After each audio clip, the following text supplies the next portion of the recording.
So good morning. Today we are going to see about employee grievance handling. Before that, what is the definition of grievance?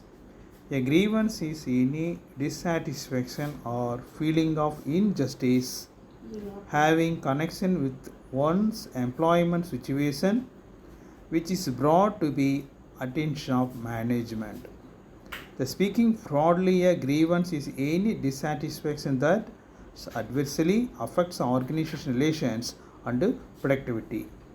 To understand what a grievance is, it is necessary to distinguish between dissatisfaction, complaint, and grievance. So, what are the features of grievance? A grievance refers to any form of discontent or dissatisfaction with any aspects of the organization. The dissatisfaction must arise out of employment and not due to personal or family problems. The discontent can arise out of real or imaginary reasons. The discontent may be voiced or unvoiced, but it must find expression in some form. What are the causes of grievance? The grievances may occur due to a number of reasons. The first reason is economic. So employees may demand for individual wage adjustment. They may feel that they are paid less when compared to others. The second thing is work environment. It may be undesirable or unsatisfactory conditions of work. For examples, the poor lighting, space, heat, or poor physical conditions of workplace. So defective tools and equipments, the poor quality of material, the unfair rules, and the lack of recognition.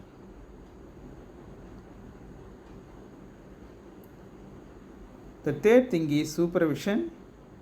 It may be objection to the general methods of supervision, the related to the attitudes of the supervisor towards the employees, such as perceived notions of bias, the favoritism, the nepotism, the caste affiliations, and regional feelings.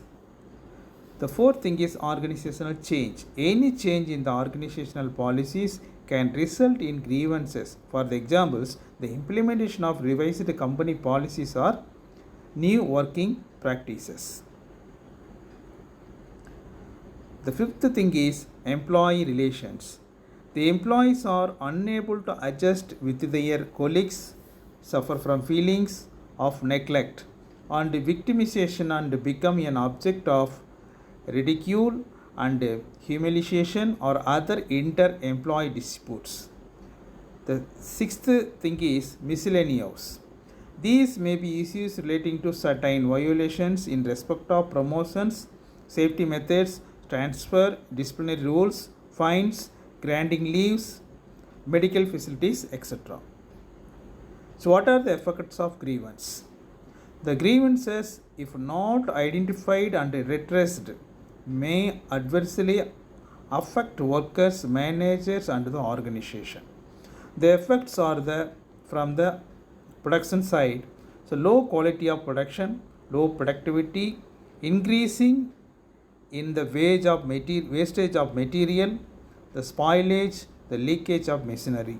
So increase in the cost of production per unit.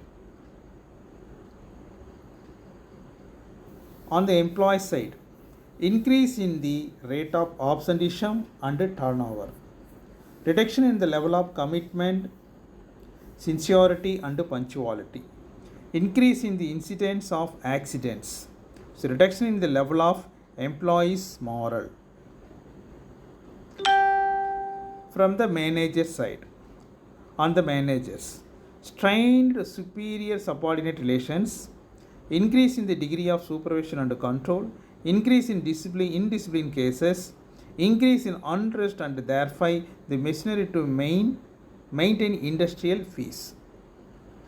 So, what are the need for a formal procedure to handle grievances? A grievance handling system serves as an outlet for employee frustrations, discontent, and gripes like a pressure release valve on a steam boiler. The employees do not have to keep their frustration so bottled up until eventually discontent causes exploitation.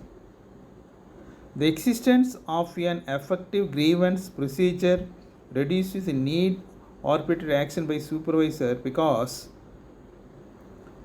the supervisor knows that the employees are able to protect such behavior and make protest to be heard by higher management.